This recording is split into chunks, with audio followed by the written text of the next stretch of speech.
Okay, continuing with number 5 for Mac1114, Chapter 7, Practice Exam. This is problem number 5. They give you the expanded version of the sum or the difference. That's what you're supposed to figure out. Is it the sum or difference? And for what trig function is the sum or difference for, sine or cosine? And that can only be accomplished by you memorizing the formulas. The formulas that had a mixture of sine and cosine in the front product as well as the back product were the sine formulas. Not only that, once you decide whether it's sine or cosine that they're giving you a formula for, you have to think about in the parenthesis what was the relationship between the plus or the minus in the expansion and the plus and the or minus in the condensed version. And for the sine formulas, they're the same. For the cosine, they're opposite. So if this is a plus, this is a plus, and then what goes in front and back are the angles that are mentioned. When you're going from the expanded formula to the condensed, it's actually a lot shorter problem than if you were going from this to that, the other way around, because you can just combine these angles. That puts you at 120, and then all you have to do to finish the problem is spin to 120 and evaluate the sine at 120. So here you are rotated to 120. That means there's 60 degrees left to get to 180, which is your reference angle. Across from the 60 is the long leg. Across from the 30, which would be up here, is the short leg. It is negative in this quadrant because this value, the short leg, represents the x, and x's are negative in this quadrant.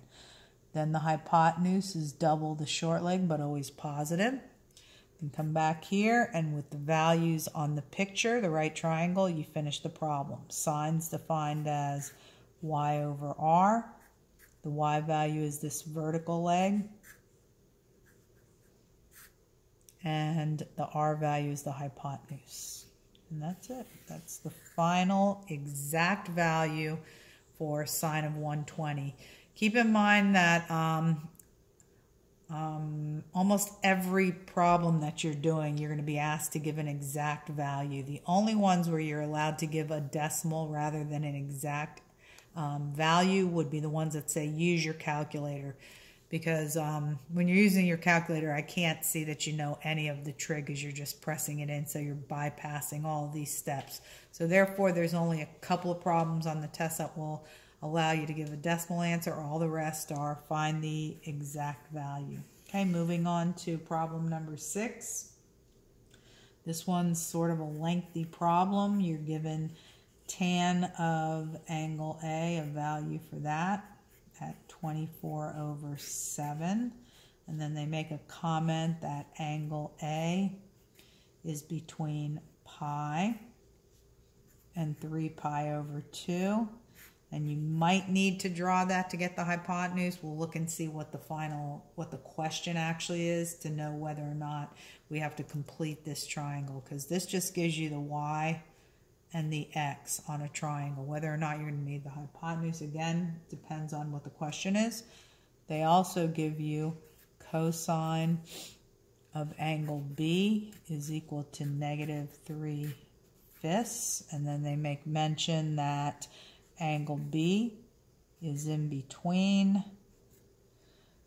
pi/2 and pi. And again, you're going to have to see whether or not you need to complete the information on this triangle. That you can tell from the question. This is the question to find the tan of A plus the tan of B. So this chapter had a lot to do with sum and difference formulas. The formula for the sum of a tan is the following. Again, this is just nothing but memorization. The numerator of the formula has tan of A plus tan of B. And then the denominator is 1 minus the product of these two tan values.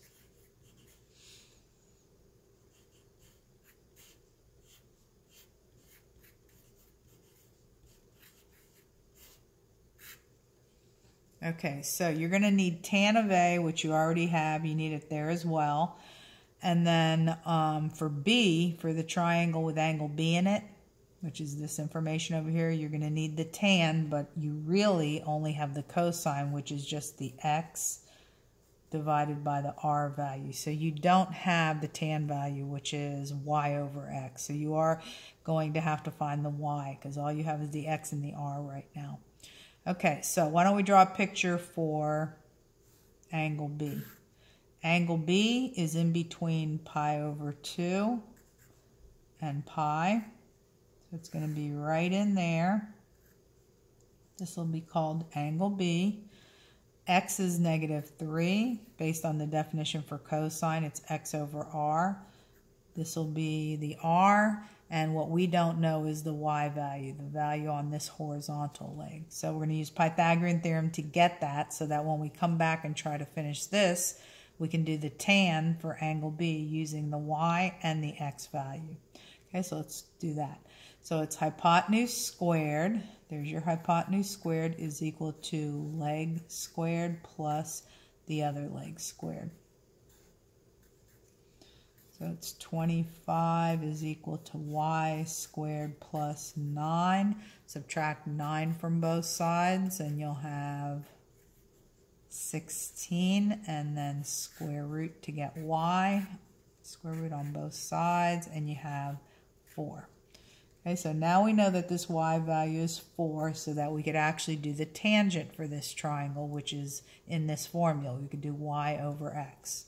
Okay, go back to the formula that had to do with the question and start plugging in for each of these. We'll have to use our calculator to help us simplify it. So tan of A was given right here, 24 over 7.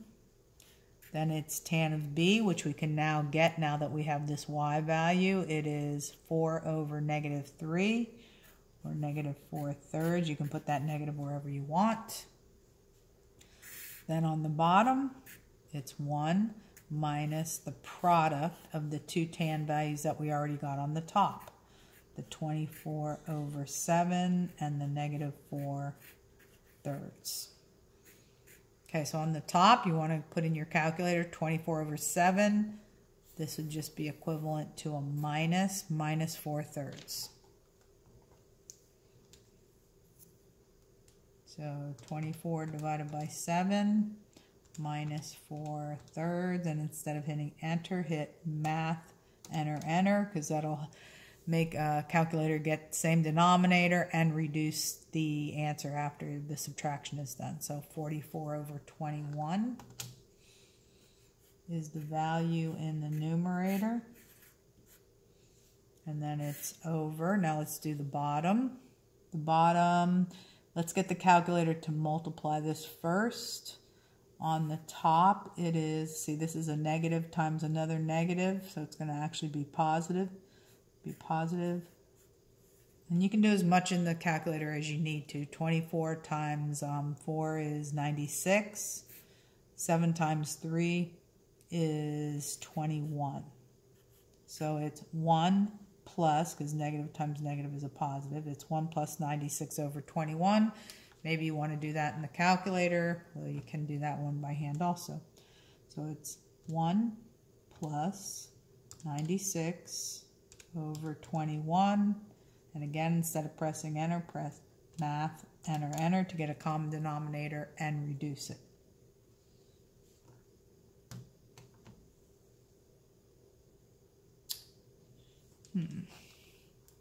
Don't know if that came out right, so let's see. So 96 divided by 21 plus 1. Math, enter, 39 over 7.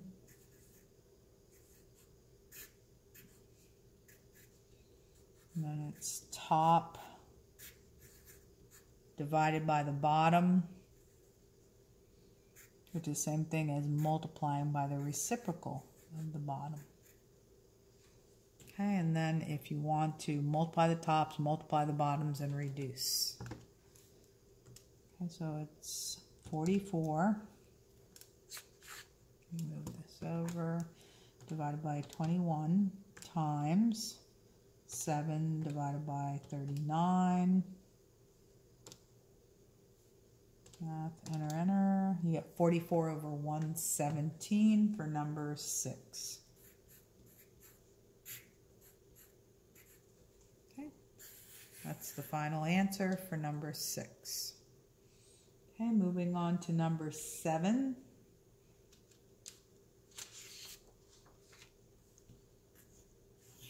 In problem number 7, you are given sine of theta is equal to 5 over 13 and told that theta is in between 0 and pi over 2. So again, they're telling you where to spin, what quadrant to spin to create your picture.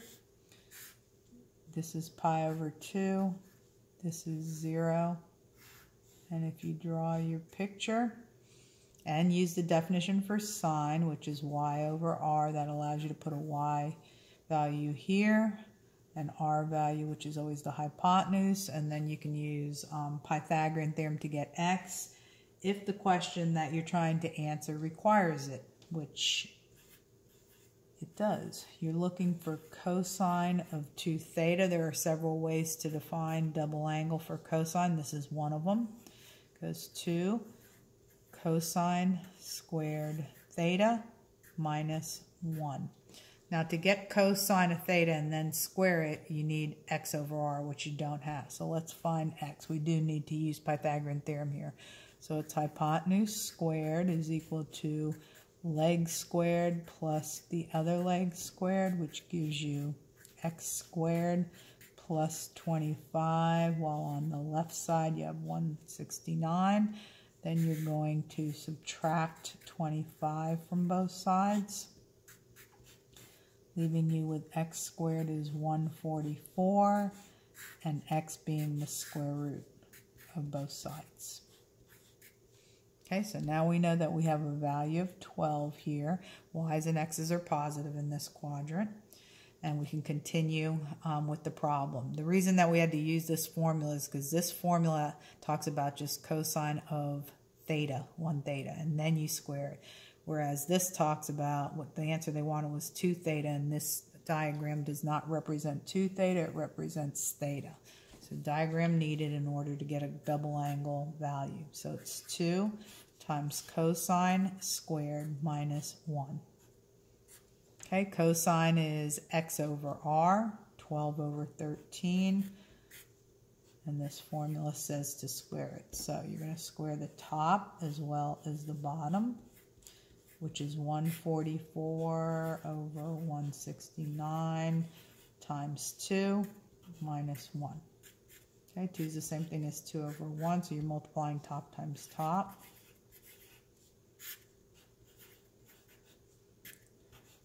And bottom times bottom, then you're subtracting 1. And you can put that in your calculator, 288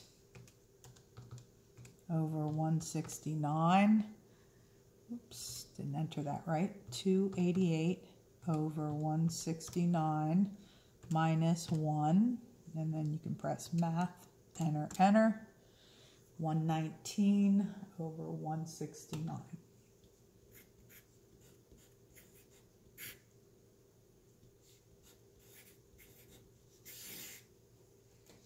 Okay, next one is number 8.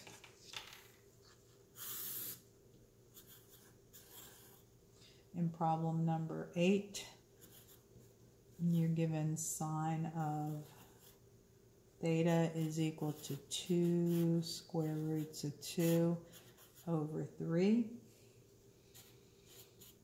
And you're told that the tan of theta is less than 0, which means that this is negative. So not as direct of a comment about what quadrant you're in. You're going to have to think about this, what quadrant you're in. You can use the saying all students take calculus to figure out the sign of sine and cosine. So let's see. All students take calculus. So this would mean that all the trig functions are positive. Here, for students, the S for students means sine, and the reciprocal of sine, cosecant. Anything that's made just out of sine is positive. Everything else is negative here. Let's get rid of this. Okay, T, that means tan, and the reciprocal of tan, which is cotan. Those are the things that are positive in quadrant 3. Everything else is negative. And C for calculus, that means cosine, and the reciprocal of cosine, which is secant. Those are positive. So certain things are positive, as suggested by all students take calculus. And then everything else is negative, other than the ones I mentioned here. These are the positive ones. Okay, so you want to be where the sine is positive. That would be here and here.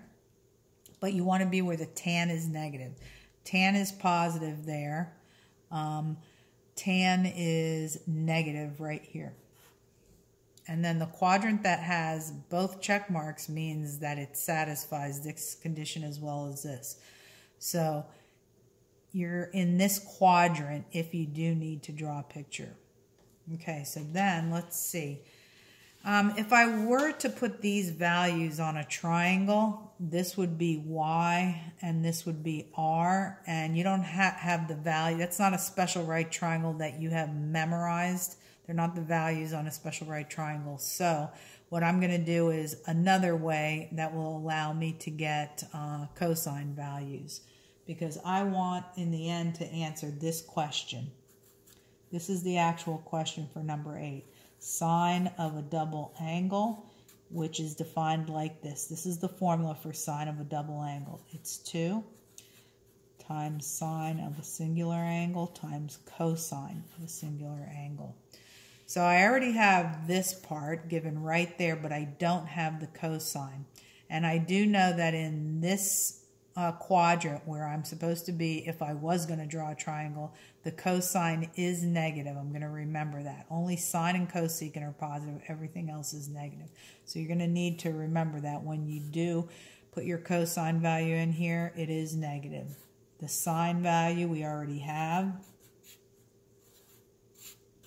And then the formula has this extra 2 in front. Okay, so another way to get cosine rather than drawing a triangle and getting the values by knowledge of a special right triangle is to use the Pythagorean identities. The one that has sine and cosine in it goes sine squared plus cosine squared is equal to 1. Right now I have this value, 2 square roots of 2 over 3, but this Pythagorean identity says square it. We don't have cosine squared, but we want to get it. Okay, so now I'm going to square this, this, and this. 3 pieces to square there. 2 squared will give you a 4. Square root of 2 squared would give you a 2. And 3 squared would give you a 9. So this is 8/9 plus cosine squared is equal to 1. Okay, now I want to solve for cosine squared, so I'm going to bring this 8/9 to the right-hand side where it will become negative and subtract it from 1. So 1 minus 8/9, you can put that in your calculator if you want, but it's 1/9. This will be gone, and it'll say cosine squared theta is equal to 1/9. That's 9/9 minus 8/9. Then you want just cosine so that you can finish this formula. And here, yes, when you take the square root, it would be plus or minus. But we want the negative version because in this quadrant where I'm supposed to be to satisfy these two conditions, the cosine is negative here. So I'm going to choose the negative version of this answer. Square root of 1/9 is 1/3, and I know cosine is negative in the quadrant where I'm at. Okay, finishing this problem, multiply all the tops, all the bottoms. So it's 2 times 2 is 4 times square root of 2. Those are the that's the number in the numerator. You can put your negative on either the top or the bottom. I'll put it right here. And then multiplying the bottoms, 9. Okay, that completes 4 through 8.